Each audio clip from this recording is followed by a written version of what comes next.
Palm Harbor Marina in West Palm Beach. Rico and I are walking through, and there's a boat right there called the Milady Kimberly. I took a picture of her. Having a boat or a yacht named after me has been on my bucket list for as long as I can remember. And there's one right there on a beautiful Monday morning. Always look up. That's my saying. I've been thinking about old dreams lately, the ones I held at arm's length for decades, the ones I've told myself were meant for someone else, someone with a different life.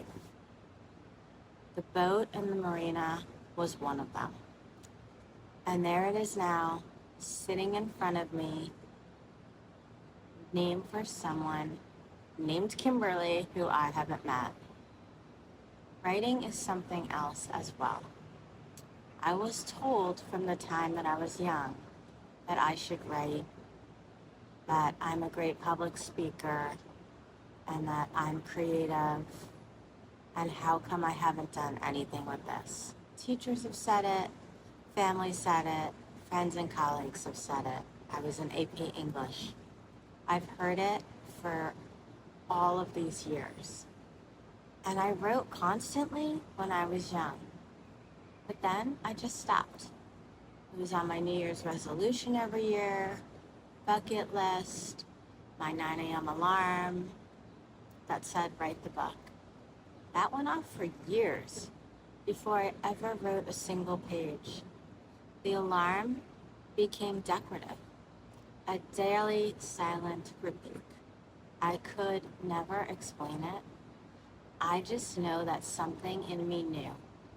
If I started writing, my life story was going to come out, and that was going to be hard to put into words. That story lived inside of me in images, in pangs of grief, in bite-sized pieces that I could manage. So for decades, the only writing I did was for funerals. The first eulogy I ever gave was my own father's.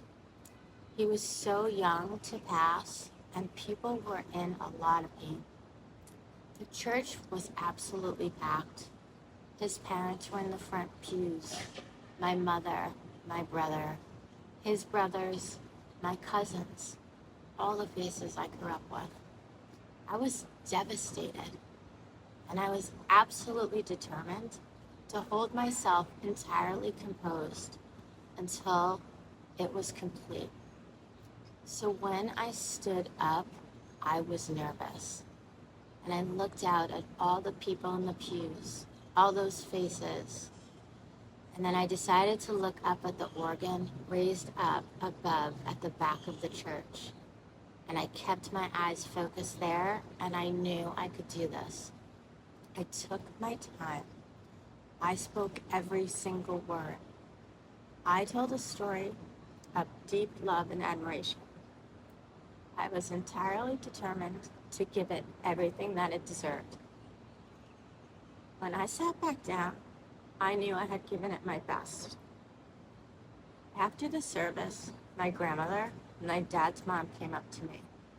She was a pretty tough person. She walked over and told me what a beautiful job I had done. Said she was really proud and he would be proud too.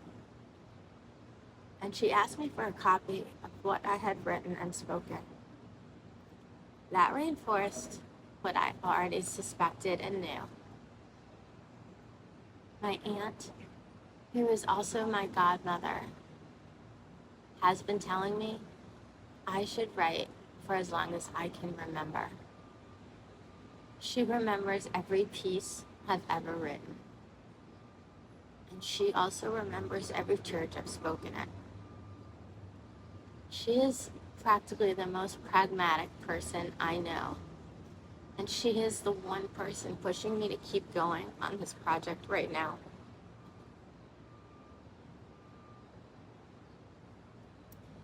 We were at a dinner one night recently, and I finally told her what I'd been up to. And I showed her a few examples on my phone.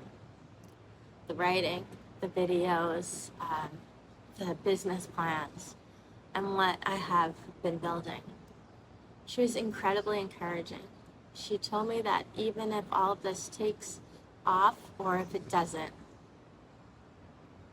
I need to try. And I am. And she's my biggest cheerleader to see this through. So I'm giving it a go. This is what the writing that I'm doing looks like now. I wake up at 5:55 a.m. most days. I take my thyroid med. I look east and decide whether it's a beach sunrise morning or an intracoastal sunrise morning. I drink 2 pints of water. I straighten up the house and I sit with my laptop and I put together which questions I want to answer on the walk. Out the door, Rico and I go. And when we come home, I make a cup of coffee. I take the voice recording and my coffee and I sit in my rocking chair on my balcony. A cup of coffee goes on the little square blue table next to me. Rico sits on top of a love seat ottoman in his bed with his treat and I write. He watches me.